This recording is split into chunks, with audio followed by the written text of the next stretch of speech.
देखते हैं फर्रुखाबाद से निकलकर आई एक खास बड़ी खबर। स्वतंत्रता संग्राम सेनानी आश्रित पौत्र ने लगाए एमएलसी प्रांशु दत्त द्विवेदी पर गंभीर आरोप। वर्ष 2022 में एमएलसी बनाते ही प्रांशु द्वारा स्वतंत्रता संग्राम सेनानी परिवार पर गिराई जा रही है षड्यंत्र तहत गाज। क्रांतिकारी स्वतंत्रता संग्राम सेनानी आश्रित पीड़ित पौत्र ने लगाई जिला अधिकारी से न्याय की गुहार।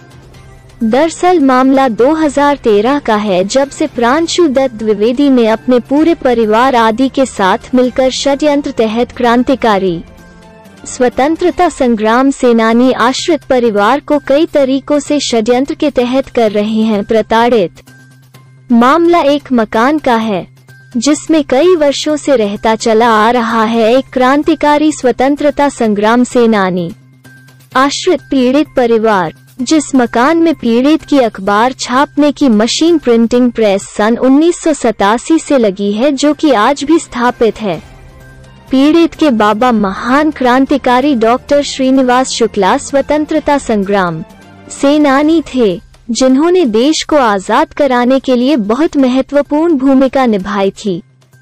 फर्रुखाबाद में आजादी से पहले चल रहा था एक क्रांतिकारी संगठन पंडित राम नारायण आजाद के नाम से, जिस संगठन का उद्देश्य था केवल देश को आजाद कराने का, जिसमें डॉक्टर श्रीनिवास शुक्ला की बहुत ही अहम भूमिका रही। सन 1947 में जब देश आजाद हो गया, उसके बाद आजाद देश में भारत पाक युद्ध के समय पीड़ित के बाबा ने अपनी चल अचल संपत्ति राजकोष में दान कर दी थी कि हमारा भारत देश किसी प्रकार से कमजोर न पड़े। ऐसे देश के प्रति लड़ाई लड़ते हुए अंग्रेज व पाकिस्तान से देश को सुरक्षित कराया। आज उन महान क्रांतिकारी का परिवार अपनी सुरक्षा के लिए दर बदर भटक रहा है। यह पूरे देश और समाज के लिए बहुत बड़ी शर्मसार की बात है। पीड़ित परिवार के मकान पर पड़ी प्रांशु दत्त द्विवेदी की कुदृष्टि की नजर, जिसको हथियाने के लिए वो कर रहे हैं हर तरीके का प्रयास। कई बार अपने साथियों के साथ घर में घुसकर लूटपाट व डकैती जैसी संगीन घटनाओं को अंजाम भी दे चुके हैं। पुरुषों से लेकर महिलाओं के साथ भी मारपीट जैसी घटनाओं को अंजाम देना प्रांशु के लिए आम बात है। और तो और प्रांशु दत्त ने अपने साथियों के साथ मिलकर षड्यंत्र तहत स्वतंत्रता संग्राम सेनानी आश्रित परिवार के मकान की लोकेशन पर कैमरे तक लगवा दिए, जिससे कि पीड़ित परिवार से कोई भी व्यक्ति अगर मिलने आए तो उसकी लोकेशन उनको मिलती रहे, जिससे कि कोई व्यक्ति अगर पीड़ित परिवार की मदद करे तो उसे पीड़ित परिवार की मदद करने से रोका जा सके। किसी भी व्यक्ति की पर्सनल लोकेशन लेना एक क्राइम है।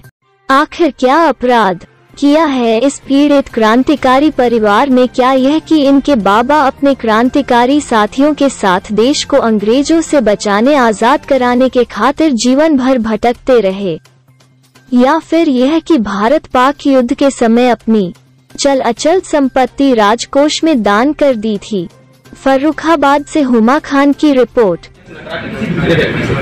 और उन्होंने मुझसे कहा कि ये मकान खाली कर दीजिए, ये मकान मैंने बनावा करा दिया है। मेरे पास कोर्ट से पहले ही एक आदेश था उस मकान को,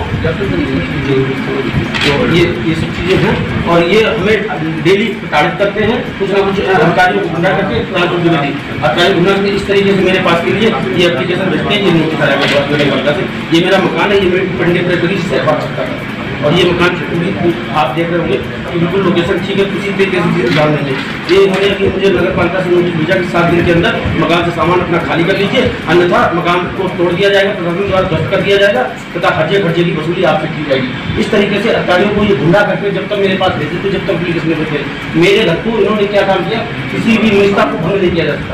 इन्होंने मेरी घर को निष्ठा में मेरे कैमरे लगा दिए, जिसकी मैंने मजिस्ट्रेट को एप्लीकेशन भी दी, लेकिन मेरी कहीं भी कोई सुनवाई नहीं हुई। काफ़ी लंबा समय हो गया, आपको न्याय नहीं मिला। प्रशासन से अब क्या न्याय की उम्मीद है?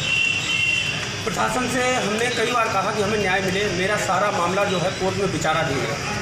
मैं प्रशासन से कहता हूँ कि जो भी कोर्ट न्याय करेगा मैं उस न्याय को मानूंगा और जो मेरे हित में न्याय करे या अहित में न्याय करे, जो भी वो करेगा मैं उसको स्वीकार करूँगा, उसका मैं न्यायालय का सम्मान करता हूँ। तो मैं न्यायालय का सम्मान करूँगा। इतने लंबे समय से आपका झगड़ा चल रहा है, क्या आपके ऊपर कोई जान माल का खतरा भी है? कई बार उसकी FIR दर्ज हैं, FIR दर्ज है। मेरे पास जान माल का मेरे ऊपर खतरा हुआ, जिसके लिए मैंने कप्तान साहब को, DM साहब को, मजिस्ट्रेट साहब को, ये प्रकरण जब होते हैं घूम के तो उसमें सारी अधिकारी आते हैं, सबको मैंने एप्लीकेशन दी अपनी सुरक्षा के लिए। 27 तारीख को रजिस्ट्री थी मैंने, इसी 27 तारीख को, लेकिन इस पर कोई ध्यान नहीं है। और मेरे मरने के बाद ये सब लोग कहेंगे मुझे तो मालूम ही नहीं था प्रकरण इतना बड़ा है। नेक देर में तो आदमी मार दिया जाता है। वो MLC हकीकत तो ये है कि भाजपा का अगर कोई नाम डुबाएगा, फर्रुखाबाद जिला के अंदर से कोई ख़त्म करेगा तो वो होगा प्रांशु दत्त द्विवेदी, MLC फर्रुखाबाद। इतने अत्याचार, इतने इसने जो है प्रॉपर्टियों को कब्जा किया है, इतने मकानों को कब्जा किया है कि जितनी गिनतियां ले उतनी कम है। कोई शासन प्रशासन ध्यान नहीं दे रहा, कोई बिल्कुल नहीं कर रहा। कोई सीधा साधा आदमी होता है उसको बेचारे गाज गिरा देते हैं। अरे देखो ना, आय से ज़्यादा संपत्ति है उनके पास। तो आपको क्या सुरक्षा की ज़रूरत है इस समय? मुझे सुरक्षा की ज़रूरत है बहुत, मेरे परिवार को भी सुरक्षा की ज़रूरत है। मैं इस चीज़ को लिख चुका हूँ, कई बार वो हमला कर चुके हैं मेरे ऊपर, जान माल का हमला कर चुके हैं। देश से विनती करते हैं कि हमें पड़ा रहने दो इस देश में कहीं। बहुत बड़ा सौभाग्य है आप सभी फर्रुखाबाद वासियों का कि मैं इस फर्रुखाबाद में हूँ, एक क्रांतिकारी परिवार से हूँ। बहुत धन्य है यहाँ की धरती, मैं इस धरती को धन्य मानता हूँ कि मैं हूँ। और मेरे साथ ऐसा अन्याय किया जा रहा है। तो सर एक देश को मैंने आज़ाद करा, मेरे बाबा ने आज़ाद कराया और उस देश में मेरे साथ ये अत्याचार किया जा रहा है। यहाँ के नेता, यहाँ के जो नेता लोग हैं, विधायक, सांसद, मुख्यमंत्री, प्रधानमंत्री और भी नेता, सभी लोग अपने अपने कार्यों में व्यस्त हैं, अपना अपना कार्य सकुशल तरीके से कर रहे हैं। कोई पंडाल बनवाता है, ठीक है ना, कोई धर्मशालाएं बनवाता है, कोई बड़ी बड़ी योजनाएं लाता है, सब जनहित में जारी करता है, जनहित के लिए, संसार के लिए करता है। मैं आपसे एक छोटा सा क्वेश्चन पूछना चाहता हूँ, क्या ये सब देश से बढ़ के है? जिन्होंने देश को आज़ाद कराया, देश के लिए सब कुछ किया, आज उनके रहने के लिए एक घर, एक तिनका नहीं, एक जमीन नहीं है देश में। इस विषय पर भटक रहा हूँ मैं। यहाँ के विधायक, स्थानीय विधायक से मुलाकात की आपने? स्थानीय विधायक से मैंने मुलाकात की।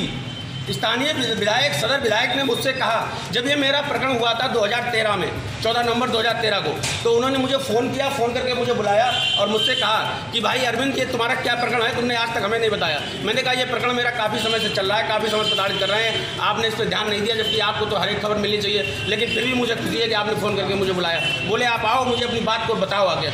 मैं उनके पास गया, मैंने अपनी बात को उनको बताया सारा कि मेरे साथ ये मामला, ये घटना घट रही है। बोले अरविंद तुम बिल्कुल भी चिंता मत करो, बिल्कुल भी परेशान मत हो, हमें बताओ हम आपकी क्या मदद कर सकते हैं। तो हमने आप क्या मदद कर सकते हो? मेरी जो भी मदद है शासन प्रशासन से होनी है, आप मेरी हेल्प करिए। तो बोले ठीक है, मैं DM साहब से बात करूंगा और DM साहब से अगर आगे कोई घटना कभी तुम्हारे साथ ऐसी घटती है तो मैं तुम्हारे साथ खड़ा हो जाऊंगा और खड़ा होऊंगा।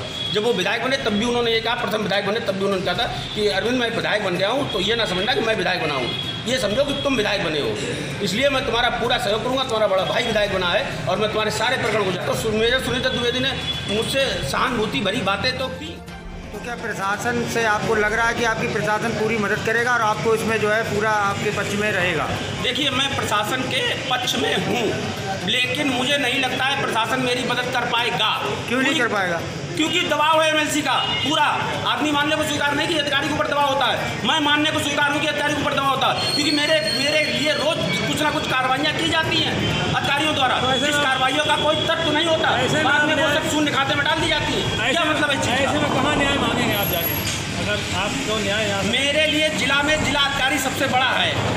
मैं जिला अधिकारी की चौखट पे अपना दिमाग पटक रहा हूँ, सर पटक रहा हूँ, यहाँ गिड़गिड़ा रहा हूँ। न्यायालय में हमारे सारे मुकदमे चल रहे हैं, न्यायालय से मुझे न्याय मिल जाएगा। मैं कहता हूँ न्यायालय से न्याय ले लो, न्यायालय जो कह दे वो मान लेंगे। तुम न्यायालय में बोलो, वो न्यायालय में नहीं बोलते हैं, न्यायालय की अवहेलना करते हैं, कोर्ट की भी अवहेलना करते हैं और ज़बरदस्ती हमारे साथ जो भी घटनाएं घटती हैं वो बहुत ज़बरदस्ती घटती हैं। मैं कभी भी कुछ भी मेरे साथ घट सकता है, इसलिए मैं प्रशासन और सभी से ये मांग करता हूँ कि मुझे CBCID की वो दी जाए जाँच और उचित कार्रवाई की जाए, बाकी मुझे सुरक्षा प्रदान की जाए। मेरे साथ कभी भी कोई भी अप्रिय घटना घट सकती है।